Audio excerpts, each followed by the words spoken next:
The sterile lights of a Chicago trauma bay don't lie, and they sure don't forgive. So when a hotshot surgeon decided to humiliate the toughest nurse on his floor over scars she never chose to carry, he had no clue he was about to pick a fight he couldn't win, because the man who stepped in to shut him down wasn't just any patient. He was a United States Navy SEAL, bleeding out on the table, and about to call those scars exactly what they were: battle honors. 28-year-old Abigail Dempsey never once rolled up her sleeves. Didn't matter if it was a brutal Chicago heatwave or the meat locker chill of Northwestern Memorial's air conditioning. Her navy blue thermal undershirt stayed glued to her skin, cuffs pulled tight to her wrists, day in and day out. And make no mistake, this woman was a machine. The best trauma nurse in the entire ER, hands down. She read a surgeon's next move before he even opened his mouth, slapping a scalpel into an open palm like she'd rehearsed it 1,000 times. Because she had. To her patients, she was the calm in the storm, the voice that told you it was going to be okay and actually meant it. To her coworkers, she was untouchable, ice under pressure, never rattled, never wrong. But underneath that uniform, Abigail was hauling around a weight nobody in that hospital knew existed. 7 years earlier, long before medicine ever crossed her mind, she was just a college sophomore living in a rundown apartment building that went up in flames overnight, an electrical fire that tore through the place in minutes flat. While everyone else bolted for the exits, Abigail heard something that stopped her cold. A 4-year-old girl, trapped upstairs, screaming through the smoke. She didn't think twice. She ran back into that inferno.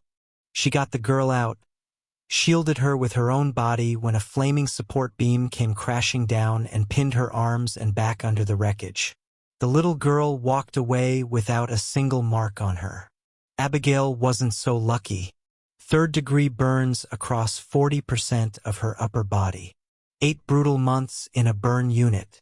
Skin grafts, debridement, and a hard, ugly truth she had to learn to live with. The smooth skin she grew up with was gone for good, replaced by thick, rippled scar tissue that wrapped around her arms like a roadmap of everything she'd survived. That fire built her into a healer. It also built a wall around her she didn't know how to tear down. The hospital became her safe zone, a place where, in theory, nobody cared what you looked like, only whether you could save a life. So for years she kept her secret buttoned up tight under cotton sleeves and a poker face that never cracked. Then Dr. Gregory Pierce walked in, newly crowned chief of trauma surgery, and boy, did he know it. Pierce was brilliant, no denying that, sharp as a scalpel and twice as cold. He was also drowning in his own ego, the kind of guy who sucked the air out of a room just by entering it. He hadn't just built a career on saving lives. He'd built it on looking flawless while doing it, chewing out residents over sloppy sutures or a wrinkled coat like it was a capital offense. To Pierce, the trauma bay wasn't a battlefield where people fought to live. It was his personal stage, and he was the headliner. The collision was coming, and it landed on a chaotic Tuesday night when a multi-car pileup off Interstate 90 flooded the ER with casualties. Every trauma bay was slammed, monitors screaming over each other in one long, panicked chorus. Abigail was elbow-deep helping a junior resident on a patient with a blown femoral artery when the clamp slipped. A violent spray of arterial blood soaked straight through her scrub top and her long sleeves underneath, right down to the skin. "I've got it, hold pressure," she barked, reclamping the vessel herself and pulling the patient back from the edge. But her uniform was toast. Soaked, contaminated, done. "Go scrub out and change now, that's an infection risk," the charge nurse ordered, and Abigail bolted for the locker room, stripping off the ruined thermal and tossing it in the biohazard bin. She grabbed fresh scrubs from the dispenser, but her stomach dropped when she checked the bin for long-sleeve thermals. Empty. Laundry delivery was running late, and the waiting room was already overflowing. She didn't have 20 minutes to spare hunting one down in another department. So she took a breath, pulled on the short-sleeve top, and for the first time in her entire career, walked back onto the floor with her bare arms exposed, thick, swirling scar tissue lit up under those unforgiving fluorescent lights. "Just keep your head down," she told herself. "Nobody's going to care." She hustled back to the nurse's station to update charts, fingers flying across the keyboard, when Dr. Gregory Pierce came strolling up, trailed by his usual pack of med students hanging off every word he said. He stopped dead, didn't even glance at the charts, didn't look at her face. His eyes locked straight onto her arms like a hawk spotting prey. "Good God, Dempsey," Pierce's voice cracked across the entire station, loud enough that every nurse, doctor, and half-conscious patient within earshot turned to look. "What in the world happened to you? Did you lose a fight with a deep fryer?" Dead silence. The students traded wide-eyed glances, a couple of them snickering just quiet enough to pretend they hadn't. Abigail froze, fingers hovering over the keys, her face burning with a shame she hadn't felt in years. "It was a fire, doctor," she said, voice barely holding steady.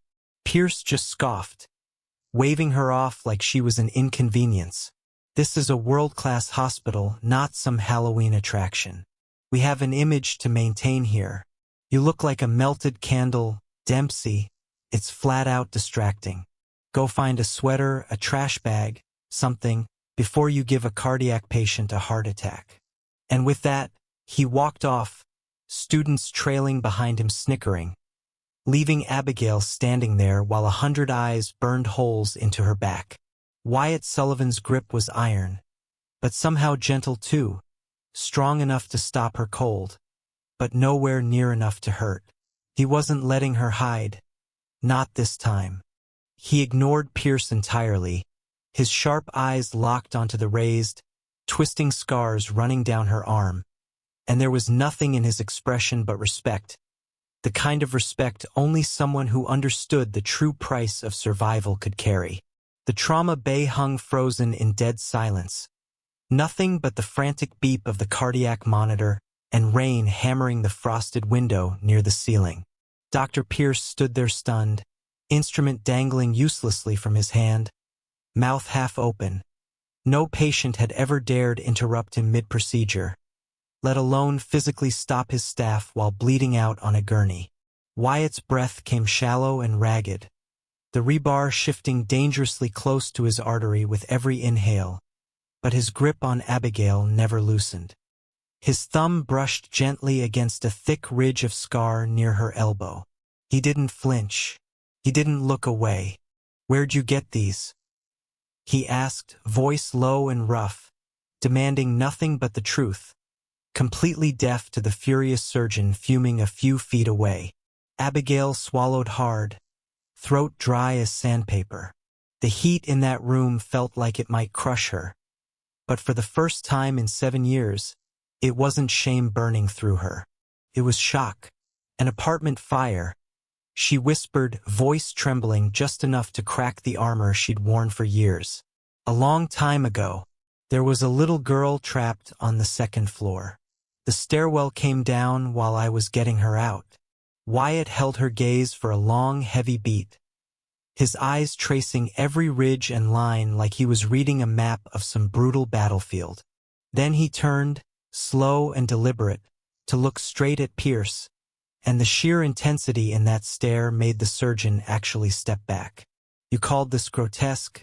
Wyatt said, voice dropping an octave, cutting through the room like a blade. Pierce shook off the shock fast, his face flushing with fury. "Listen here, Chief, I don't care what rank you hold outside these doors. In my trauma bay, I give the orders. You're critically injured and delirious. Let go of my nurse so we can do our jobs, or I'll have security drag you off that table." "Where I come from," Wyatt said, ignoring him completely, "we don't hide the marks we earn keeping other people alive. We call them battle honors." He looked back at Abigail, his voice softening just slightly. "Only a coward looks away from the price somebody else paid. Don't you ever cover these up for a man who hasn't earned the right to look at them." Abigail's breath caught in her throat, a hot sting building behind her eyes, not from humiliation this time, but from a wave of validation she'd been starving for 7 straight years. That is enough, Pierce snapped, his pride in tatters. Dempsey, I told you to get out of my room. David, prep the ultrasound. I'm pulling this steel now before he bleeds into his chest cavity. He grabbed the thick, rusted rebar jutting from Wyatt's shoulder. No, Abigail shouted, instinct overriding every ounce of her training to stay quiet. But she was too late.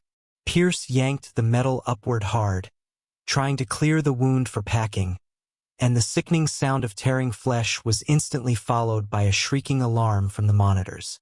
Wyatt's eyes rolled back, his body arching off the table as the cardiac monitor dissolved into a chaotic, erratic scribble. Ventricular fibrillation, he's crashing, shouted David Chun, the junior resident, panic flooding his face. That rebar had been acting as a plug, and Pierce had just torn the artery wide open. A geyser of bright, oxygenated blood erupted from the wound, painting Pierce's pristine scrubs and the ceiling tiles in a horrifying spray. The great Dr. Pierce froze solid. Every textbook scenario he'd built his ego on had just dissolved into pure chaos, his hands trembling uselessly over the wound with no clamp, no control, nothing. Move, Abigail roared, not waiting for permission from anyone. She shoved Pierce clean out of the way, sending the chief of surgery stumbling into a tray of instruments that crashed to the floor in a metallic clatter. She jumped onto the step stool, plunging her bare, scarred hands straight into the open, pooling wound. David, get me a vascular clamp, stat. Push 1 milligram of AP, she commanded, her voice ringing with absolute authority. She didn't care about the blood soaking her torn sleeve. She didn't care about the lights exposing every scar on her arms. Her fingers dug into the torn muscle, hunting by pure instinct for the severed, retracted end of the subclavian artery. The heat of the bleed was blinding, but her hands stayed rock steady. She found the pulsing vessel and pinched it hard between 2 fingers, choking off the flow. Clamp, she demanded, palm out. David slapped it into her hand, and with surgical precision, she slid it down her own fingers and locked the artery down in a blind, near-impossible move. The spray stopped instantly. I have control of the vessel, Abigail breathed, chest heaving, looking down at Wyatt's pale, unconscious face. Charge the defibrillator to 200 joules, we're bringing him back. Pierce stood useless in the corner, drained of all color, watching the nurse he'd tormented for weeks fight to save the exact life he'd nearly taken himself. 3 days blurred by in sterile hallways, hushed whispers, and a shift in the air at Sacred Heart that everyone could feel but nobody dared say out loud. Wyatt had survived a grueling 6-hour vascular reconstruction, entirely because of Abigail's split-second call, and now lay heavily sedated in the ICU, recovering. But the real fight was just getting started outside his room. Abigail walked in on a crisp Monday morning wearing standard-issue short-sleeve maroon scrubs. For the first time in 7 years, no thermal underneath, no hiding. The thick, pale ridges running down her arms were out in the open for anyone to see, and she walked past the staring cafeteria staff and the whispering junior nurses with her head held high. Wyatt's words kept looping in her mind like a shield. Battle honors. But that peace didn't last long. She hadn't even reached the nurse's station when a voice stopped her cold. Dempsey, my office now. Brenda Collins, director of nursing, stood there with her face set like stone. Abigail followed her into a cramped, windowless office, and the door clicked shut behind them with a finality that made her stomach drop. Sitting behind the desk, pristine white coat and all, was Dr. Gregory Pierce, dark fury simmering behind his eyes, flanked by a rep from legal and HR. Have a seat, Abigail, Brenda said, cold as ice. I'll stand. Abigail replied, crossing her scarred arms and refusing to shrink under Pierce's glare. Suit yourself, Pierce sneered, sliding a thick folder across the desk. I'm filing a formal grievance and requesting the immediate suspension of your nursing license. Friday night you committed gross insubordination, physically assaulted an attending physician by shoving me across the room, and endangered a VIP patient by interfering in a sterile procedure. You're a liability, Dempsey. Your traumas clearly made you unstable. Abigail stared at him, stunned by the sheer nerve of it. Endangered him? You yanked a piece of structural steel out of a man's chest with zero vascular control. You tore his subclavian artery wide open. I saved his life while you stood in the corner hyperventilating. That's a complete fabrication, Pierce said smoothly, leaning back like he owned the room. I removed the obstruction to begin life-saving packing. You panicked and shoved me. It's my word against yours, chief of surgery against a frantic, emotionally damaged nurse. Who do you think the board's going to believe? Dr. Chun was there, Abigail shot back. So were the paramedics. Dr. Chen's fellowship recommendation rests entirely on my signature, Pierce said with a sickening smile. He saw exactly what I saw. You're done here, Abigail. A sharp knock cut through the tension before Brenda could respond, and the door swung open without waiting for permission. Standing in the frame was a man built like granite, dressed in a crisp navy uniform lined with ribbons and a gold trident pin. Captain James Miller, Wyatt Sullivan's commanding officer. Right behind him, wheeled into the cramped office in a hospital gown, for pole and all, was Wyatt himself, pale but with eyes burning cold and furious. Excuse me, this is a private administrative meeting, Pierce snapped, standing fast. Sit down, Doctor, Captain Miller said, his voice carrying the weight of a military tribunal, not a request. Pierce sank back into his chair, visibly rattled. Wyatt wheeled himself right up to the desk, positioning himself squarely between Pierce and Abigail. He glanced up at her bare, scarred arms, and a small, genuine smile flickered across his face before his expression hardened again as he turned on Pierce. I heard there was some discrepancy about what went down during my trauma care, Wyatt said, voice raspy but loud enough to fill the whole room. So I had Captain Miller will me down here to clear it up. Chief Sullivan, you're heavily medicated. You can't possibly remember the details of that night clearly. Pierce tried, his confidence cracking fast. Remember you trying to kill me because your ego got bruised, Wyatt growled, leaning forward in the chair. I remember you ignoring basic trauma protocol because you were throwing a fit. And I remember Abigail shoving you out of the way to clamp an artery you recklessly tore wide open. The HR rep scribbled furiously, eyes darting between Pierce and the seal. He's confused, Pierce stammered, looking to Brenda for backup. I'm of perfectly sound mind, Doctor, Wyatt cut in, pulling a small black digital recorder from his gown pocket and dropping it on the desk with a loud clatter. But in case you want to argue with my memory, you should know my squad came through the ambulance bay right behind me, and my comm specialist had a chest-mounted tactical camera running the whole time. The Navy's already reviewed the footage. Every drop of color drained from Pierce's face. He stared at that recorder like it was a live grenade. The footage clearly shows Dr. Pierce acting with gross negligence, followed by Nurse Dempsey executing a flawless life-saving intervention. Captain Miller said flatly, the Department of the Navy is preparing a formal letter of commendation for Nurse Dempsey. As for you, Dr. Pierce, our legal team is drafting a malpractice and gross negligence report for the State Medical Board. Dead silence swallowed the room. The untouchable Dr. Pierce had just been taken apart in under 2 minutes.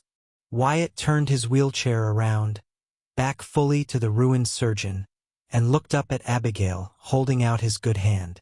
She reached out and took it, her scarred forearm meeting his bruised, calloused grip. Let's get out of here, he said softly. I think you've spent enough time in the dark. Pierce's exit sent shockwaves through Sacred Heart. Faced with airtight tactical footage and a military-backed malpractice case bearing down on him, he didn't even bother clearing out his office, just fired off a one-line resignation email to the board and vanished, slipping off to some low-profile clinic out of state, his reputation shot for good. The toxic cloud that had hung over the ER for months lifted overnight. Dr. Thomas Bradley, a seasoned surgeon who valued quiet teamwork over theatrics, stepped in as the new chief of surgery. But the real transformation happened inside Abigail. She never wore those long-sleeve thermals again. It wasn't easy, walking into a packed trauma bay with her scars fully exposed under those unforgiving lights. And sometimes a new patient's eyes would go wide with shock. But Abigail didn't shrink anymore. When a curious kid pointed or a scared patient asked what happened, she'd just smile, steady and proud. "I got these saving a little girl from a fire," she'd say, and the shock would melt into something like awe. She wasn't the quiet ghost of the ward anymore. She was its heartbeat. Nurses looked up to her. Doctors deferred to her. And the scars she once saw as a curse became living proof of everything she'd given to save people who needed her most. 3 months after that chaotic night of the collapse, the thick summer heat had faded into a crisp autumn chill. Abigail was wrapping up a brutal 14-hour shift. The ER had been relentless all day, a non-stop wave of minor traumas and emergencies, but for the first time in a long while, there was a real lightness in her step. She logged off the computer, grabbed her denim jacket from her locker, and pushed through the double doors leading out to the employee parking garage. Leaning against the hood of her worn-out sedan was Wyatt Sullivan. Civilian clothes this time, dark jeans, heavy boots, a fitted black Henley stretched tight across his shoulders.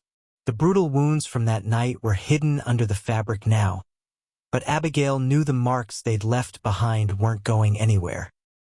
He looked healthy, color back in his face, that near-fatal pallor long gone, replaced by a warm, sun-kissed tan. The sling was gone too, though he still held his left arm with a slight stiffness that gave away the physical therapy he was still grinding through. Abigail stopped in her tracks, a real smile breaking across her tired face. Chief Sullivan wasn't expecting an ambush in the parking garage. Wyatt let out a deep chuckle that echoed off the concrete, pushing off the car and closing the distance between them, those storm-gray eyes locking on hers with that same steady intensity she remembered from the trauma bay. "Told you I'd be back once I was fully operational. Navy doesn't let you wander around half-broken. You look like they put you back together just fine," Abigail said, looking him over. "How's the shoulder?" "Aches like crazy when it rains, and I've got a new scar that looks like a drunk tailor stitched me up in the dark. But it works," Wyatt said, rolling the joint a little to show off the range of motion.